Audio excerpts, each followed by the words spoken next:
haddii aad tahay qof hadda baranaya sida loo kaxeeyo gawaarida otomaatiga ah iska baro calaamadahan.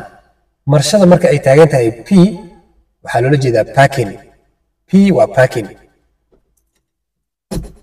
halkaas marka ay joogto marshada waa R. R taas waxaa loola jeedaa reverse. waxaad geenaysaa marka aad doonaysid in aad gadaal u kaxaysid gaariga. waxaa ku xigto N. N waxaa loola jeedaa neutral. calaamadan waxay ku tusinaysaa in wax marsho ah aysan ku jirin gaariga. calaamada afraad ee muhiimka ah waa midaan. D waxaa loola jeedaa drive. waa marka aad kaxaynaysid gaariga. haddaba haddii aad ka faa'iiday casharkan la wadaag ardayda kale. sidoo kale haddii aad doonaysid in aad muddo kooban ku baratid barashada gawaarida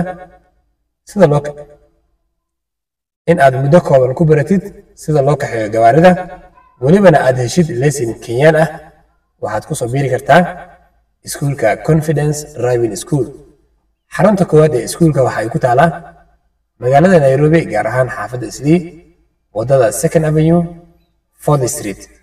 xarunta labaad waxay ku taalaa Islii James Street, gaar ahaan agagaarka isbitaalka Bilaal. xarunta saddexaad waxaa lagaaga furay wadada 10th Street, gaar ahaan jiirada looga leexdo stuudiyoga Obama. wixii faahfaahin dheeri ah waxaad nagala soo xiriiri kartaan nambarka profile-ka saaran.